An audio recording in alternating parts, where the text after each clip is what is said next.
क्या होगा अगर दुनिया की सबसे अहम समुद्री राह अचानक बंद होने लगे? सोचिए, एक ऐसा ऐलान जो सिर्फ मिडिल ईस्ट ही नहीं बल्कि पूरी दुनिया की अर्थव्यवस्था को हिला सकता है। जी हाँ, यमन के ईरान समर्थित हूती गुट ने सऊदी अरब के खिलाफ नौसैनिक नाकेबंदी का ऐलान किया है और इसी वजह से पूरी दुनिया की नजर अब इस इलाके पर टिक गई है। अब सवाल ये है कि आखिर इस ऐलान का मतलब क्या है? दरअसल लाल सागर और उसके आसपास का इलाका दुनिया के सबसे बेस्ट समुद्री व्यापारिक रास्तों में से है। इसी रास्ते से हर दिन लाखों बैरल कच्चा तेल और हजारों मालवाहक जहाज गुजरते हैं।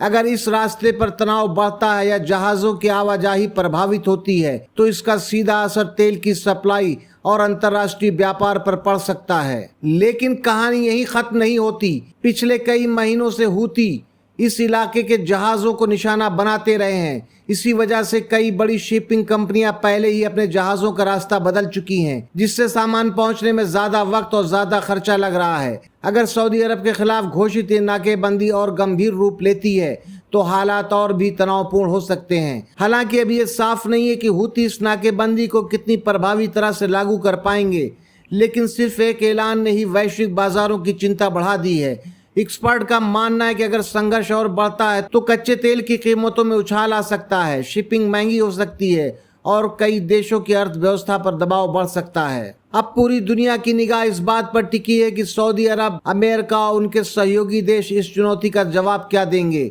आपको बता दें कि सऊदी अरब हूती के बीच में काफी दिनों से युद्ध विराम चल रहा था, लेकिन सऊदी अरब ने हूतियों के जहाज पे हमला करके इस संघर्ष विराम को तोड़ दिया और उसका नतीजा ये है कि आज नाकेबंदी का ऐलान कर दिया हूतियों ने। अगर ये तनाव और बढ़ा तो इसका असर सिर्फ मिडिल ईस्ट तक सीमित नहीं रहेगा, बल्कि दुनिया भर के लोगों की जेब पर भी महसूस किया जा सकता है। आपकी क्या राय है इस बयान को लेकर? कमेंट्स में बताइएगा।